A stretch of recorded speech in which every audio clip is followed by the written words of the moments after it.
Welcome to Deeper with Dani, a podcast where we dig deep because everything is that serious. So, apart from Lord of the Rings, one of my favorite trilogies is Richard Linklater's The Before trilogy, a trilogy that spans over 2 decades, if I'm doing my math right, and follows the story of young adults Jesse and Celine who meet on a train and decide to spend an entire night in Vienna. Obviously, they fall in love, meet again. That's why it's a trilogy. This film is often lauded for its use of time in helping characters grow and evolve. We see Jesse and Celine start off as young adults, idealistic, naive, and hopeful about love.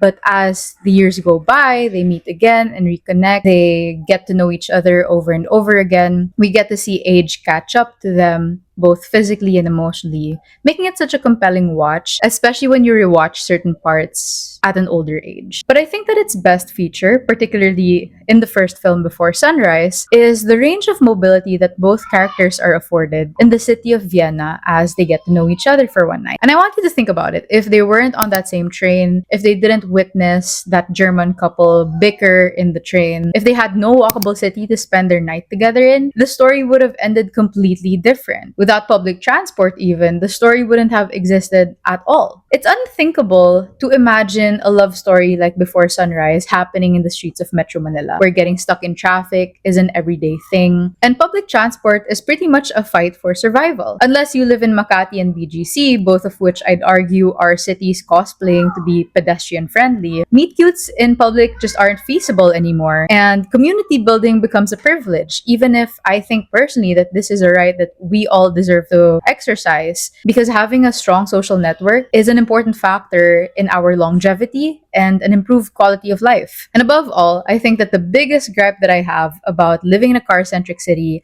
is that it takes away our chance to connect with others and creates an even bigger social divide between all of us based on our geographical location. Imagine the North versus South debate is a conversation we recycle every single year. Most of the insights that I'm sharing today are coming from my own lived experiences as a longtime commuter. But assuming that this chances upon people who have very little experience commuting in Manila or rely on private cars more, let's convert these different perspectives of traffic into actual numbers. So according to TomTom Traffic Index, the top 10 cities in Asia with the worst traffic include Davao and Manila, where we experience a congestion of 58% and lose between 123 to 129 hours stuck in rush hour every year. In the Philippines, where we have an average of 261 working days, that's over 2 hours of each workday spent in traffic. But I don't think that this is the average that I've heard from many different people. I am a member of different Facebook groups on public transport, such as How's Your Biyahe Bes or Paano Pumunta, a community guide for commuters. And a lot of people have shared that they spend at least an average of 3 hours to 4 round trip. So you can only imagine how much more time we actually spend on the road. In a report by the Metro Manila Development Authority in 2023, Commonwealth Avenue has had the highest jump in traffic volume in the last 10 years, from 240,000 vehicles passing through in 2013 to over 400,000 in 2023. Come to think of it, we spent 2020 to 2023 in a pandemic. Apparently, there's slightly more traffic now in Commonwealth than EDSA, but only by a few hundreds. Quezon Avenue, Marcos Highway, and the Katipunan CP Garcia Tandang-Sora Junction along C5 are other thoroughfares that have over 230,000 vehicles passing through. And as of December 2025, the MMDA reported that an average of 3.6 million vehicles pass through Metro Manila roads. 1.7 million of these are cars that make up the majority of the traffic congestion that we're all too familiar with, both in circumferential roads and radial roads, the two types of roads in Metro Manila.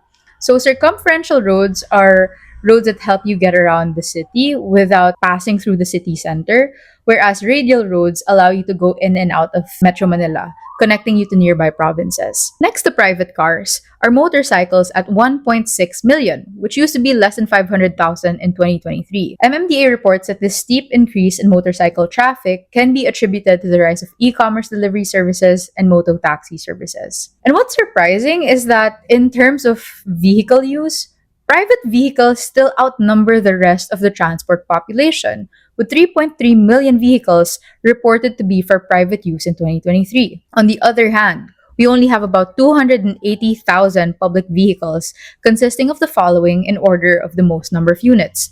We have a lot of taxis, jeepneys, tricycles, UVs, and buses. It doesn't feel like a big deal, right?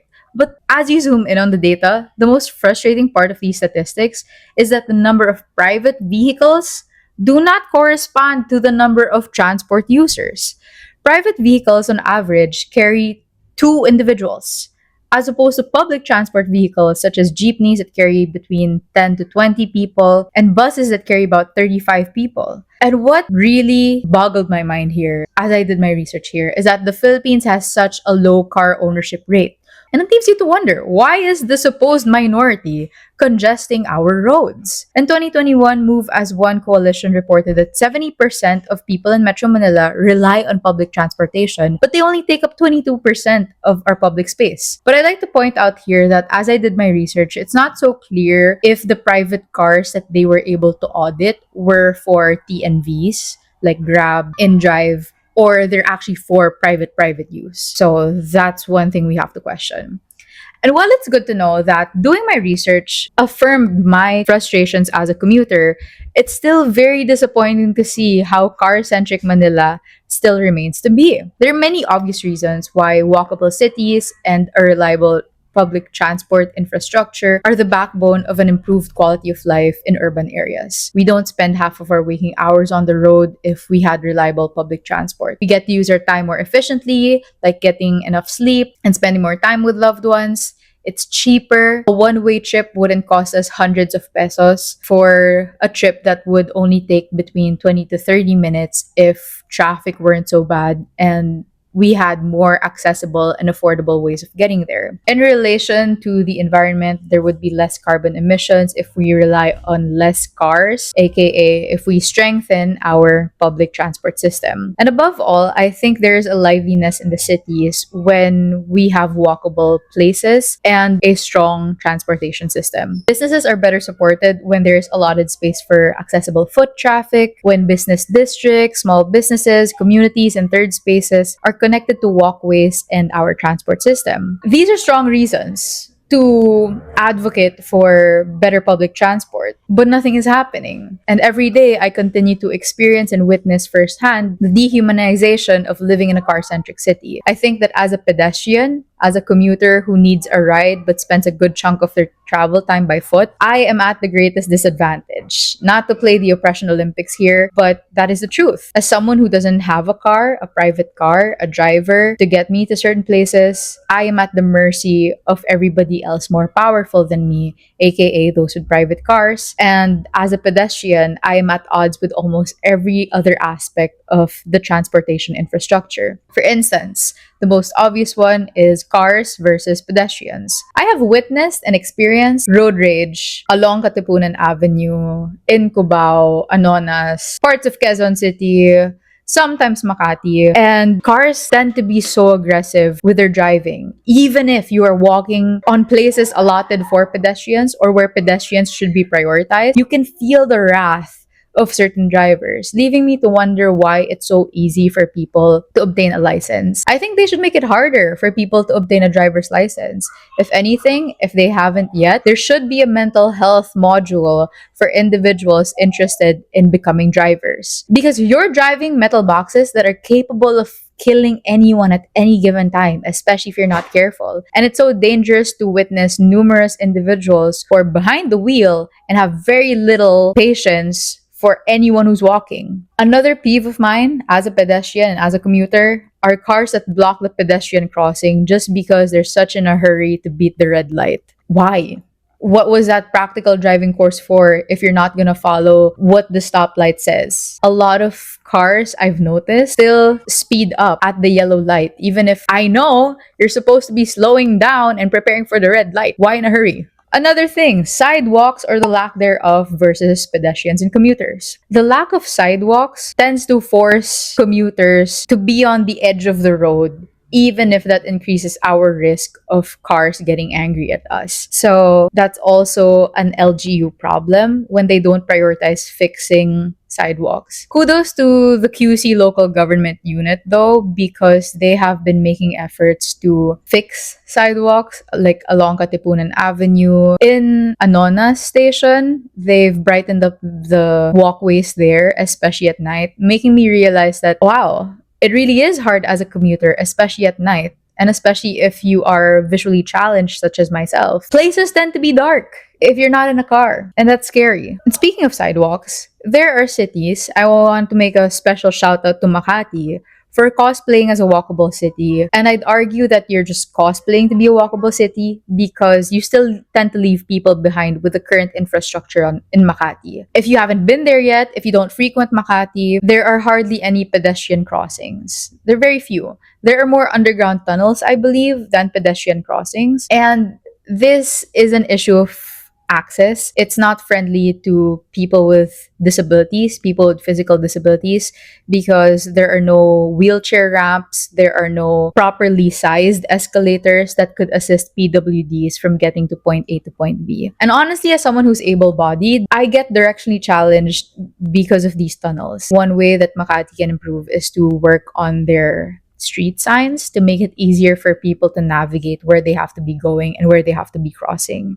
It doesn't help that Google Maps can't really determine the intricacies of getting from point A to point B in Makati, especially if it requires an underground tunnel. And have I already mentioned that it leaves PWDs behind? Next, public transport itself versus pedestrians and commuters. So even the very systems that we're supposed to be relying on are unreliable. There are no fixed schedules or fixed pickup or drop off points that help us plan our days, which result in many people needing to wake up early so that we don't get late. But sometimes, despite all our best efforts, traffic overrides our planning. But based on experience, the 𝖭𝖐𝖊𝖔𝖓𝖊𝖈𝖙 buses have been very disciplined in following their schedules and their actual pick up and drop off points for these buses. I think the only thing that they have to improve on is increasing the number of buses because the demand is growing. And that's pretty much it. Increasing the number of units, actually. So apart from that aspect of public transport, you also have the lack of information online. I'm very grateful to groups such as Paano Pumunta, a community guide for commuters, where people get to ask questions about how to get from point A to point B. But again, I don't think that there are any accessible resources that allow you to see the jeepney routes, the bus routes that can help you plan it much more efficiently. Because people's knowledge of public transport are heavily based on experience and you can only do so much sometimes. However, there are some apps such as Move It, 𝖒𝖏𝑃H that help you plan for if you decide to rely on public transport. Reddit also has a forum called How to Get Their PH, if I'm not mistaken, but I frequent Facebook more than Reddit, so I'm not really knowledgeable about that forum. Besides that, when you're using public transport, a lot of operators and drivers insist on filling up the ride, even if it is physically impossible or uncomfortable to be doing so. This tends to happen during rush hour, and it's such a dehumanizing experience, especially if you're somebody who has to be standing. You get squished by so many different people, and if you're a woman, it increases your likelihood of experiencing harassment in public transport. Past rush hour, some rides tend to cut their trips shorter because there are only a few commuters left to attend to. And I've been a victim of being the last one in the jeepney and having to be passed on to another jeepney ride. And while it's such a hassle that I can tolerate, I know that there are other people whose stamina and endurance are not as strong as mine and may have physical conditions that may make it harder for them to do so, which can be frustrating all the more if you're that kind of person. Apart from public transport itself, you have bikers versus commuters. And I'm not talking about cyclists, because cyclists I have empathy for, because it's not easy being on the road with a bicycle. It's motorbikes that I have beef with. Even when bike lanes are next to the sidewalks, some bikers let their greed get the best of them and they end up honking at commuters and people on the sidewalks. And that pisses me off because you already have your designated space. Well, actually, you should be sharing the road with other private cars and other PUVs. But no, you have to be on the bike lane. You're already not satisfied with the bike lane. You're on the sidewalks as well. Let us live. And probably the most frustrating part of this all is because of our poorly structured transportation system, we end up beefing with fellow pedestrians. We see conflicts between fellow pedestrians. And where do I even begin with this? Because of the concrete jungle that we're made to live in, even fellow commuters can be very aggressive toward each other. I have had my instances of people refusing to open the back of the UV even if I'm carrying a lot of things because they just wouldn't care about somebody else. Other people refusing to give up their seats for pregnant women, senior citizens because they have a long ride to go and they just couldn't care. Some are even very aggressive about access, where if a Jeep stops and they're in a hurry, they would rather fight tooth and nail and push you over if it means that they get a spot in the Jeep. I've noticed that commuters tend to be very inconsiderate, especially when it comes to making way for less able bodied individuals. Others hug the entire sidewalk and walk slowly, as if there are no other people walking behind them. But that last frustration, slow walkers, it's also made me think about why I am angry at them. Because don't we deserve to be dilly dallying as we go our way from point A to point B? Don't we deserve a slow life where we're not in a hurry all the time and adrenaline isn't pressuring us to get to places right away? Don't we deserve to at least take a break, to breathe a little as we commute? And I think that's where a lot of the sadness and frustration comes from. We're so high strung. We're so high strung getting to places all because when you don't have a car, things are inaccessible and hard to get to. And apart from these power imbalances that I've just talked about in car centric cities, there's also a growing isolation and loneliness accompanied with not having a reliable vehicle to get you to certain places. In cities where cars are considered a status symbol and treated as more important than people at a social level, there are certain protective factors that end up being privileges that are only given to car users. So, for instance, we all deserve to maintain good relationships with others. But the older that we get, the less likely we are to rely on proximity to determine or define our relationships. People move to other cities, and those you used to spend every day with become occasional hangouts that you need to meticulously plan for because everyone follows a different schedule now. And when you are a commuter, you are often limited to planning your routine, your hangouts, either in the city that you reside in or other neighboring cities that are accessible to you through public transport. This then affects how much time you're able to commit when hanging out with friends, catching up, and being there for people. And because public transport is unreliable and TNVs such as Grab, InDrive, and Angkas are becoming more expensive, this creates more conflict and tension among individuals.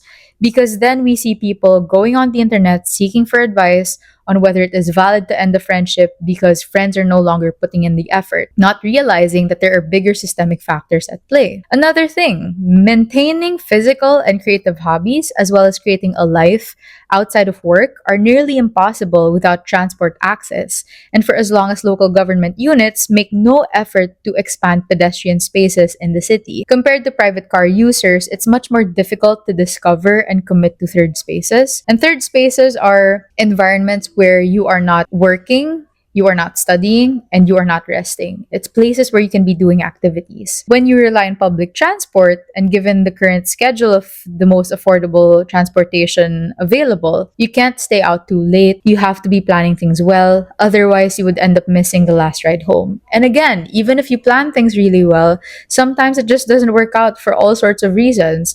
And I'd like to put the onus on this transportation system that needs a lot of fixing. So, not all cities have parks, not all cities have hobby specific clubs and spaces that are within one's residential area. And this disconnect between these spaces and the transportation system adds to the frustration. Because shouldn't these things, these communities, be accessible to the people?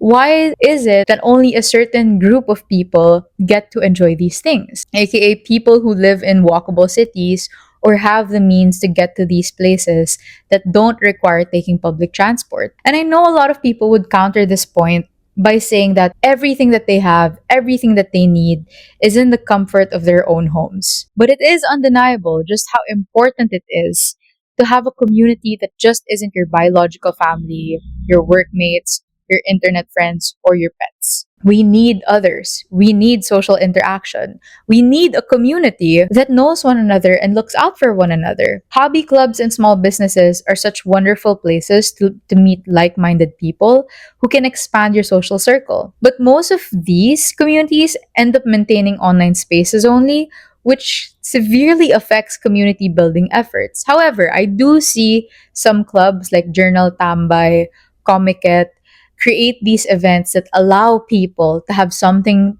to look forward to offline. But we can be doing so much more, is the point that I'm trying to make here. When you have places to get to, when there is a shared interest or a shared hobby offline. So it's easier to make small talk in these events. And more importantly, it's easier to be more intentional about your commute time when the manner of our commute allows us to be comfortable and safe. Because even surface level interactions may benefit us. And public transport is often the reason we engage in conversation with others. And I know it's not a Gen Z thing to be asking strangers, but I highly implore fellow Gen Z people that if you're in a new place, you have to be using public transport. Try to ask people because people are a lot more accommodating than we make them out to be. And I guess my last point here on a social level is despite being child free, I think that parents deserve to raise children in cities that are safe for both of them, both the parent and the child. Right now, I feel like it is much easier to be a parent when you have your own private car because then kids don't get exposed to the horrors of participating in society. But again, car ownership is only a small percentage here in the Philippines, and we're already congested enough. I think when we have spaces connected to public transport that aren't malls, when there are places that allow children to learn and explore and connect with others through parks, museums, other third spaces, they get to disconnect from their tablets and connect with the real world. There are certain developmental milestones that can be achieved better when you have people in real life. A child's development is supported when there is movement at an early age. And I think that a reliable, walkable city with good public transport is the way to go for that. Regardless of all these points that I've just made, I think many Filipinos still believe that owning a car is equivalent to having more freedom. But I think that this is only the case because we still remain car centric. And something has to change, right? How do we opt out of it? Learning to advocate for a more human centered design in our transportation infrastructure might just be the way. According to the Harvard Business School, human centered design is a problem solving technique that puts real people at the center of the development process, enabling you to create products and services that resonate and are tailored to your audience needs. The goal is to keep users' wants, pain points, and preferences front of mind during every phase of the process. But is this what's happening at the moment? I like to think that the Department of Transportation, through the leadership of Secretary Vince Dizon at a time, they've made some kind of progress. Even if it can be dismissed as performative at times, the department has listened to the people. Cars would get off the pedestal that we've put them once we listen to our commuters.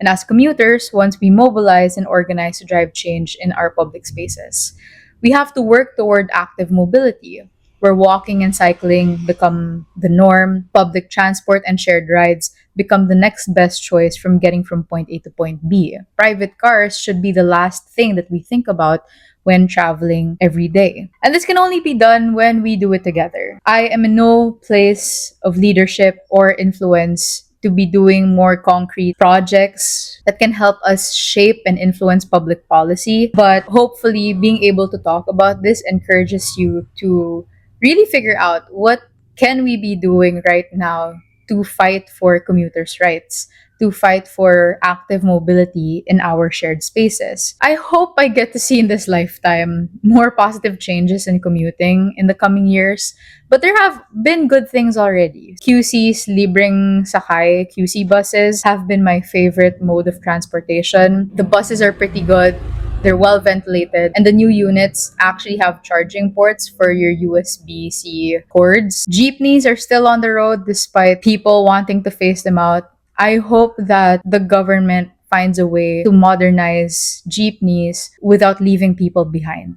Because again, we need a more human centered design in fixing this particular problem. I feel so strongly about this issue, not just because I rely greatly on public transport, but because I know it will benefit everyone and it will benefit people who would want a before sunrise type of romance in their lives. Whether you're interested in romance or not, I think we deserve spaces that allow us to realize how big of a world, of a city we live in, and give us a chance to connect with other people and form bonds and relationships that can make us feel like, oh, I can trust the city and its people because I also offer the same kind of help. That is the city that I want to be living in. And we can only do that once we work on the very systems that help shape our lives.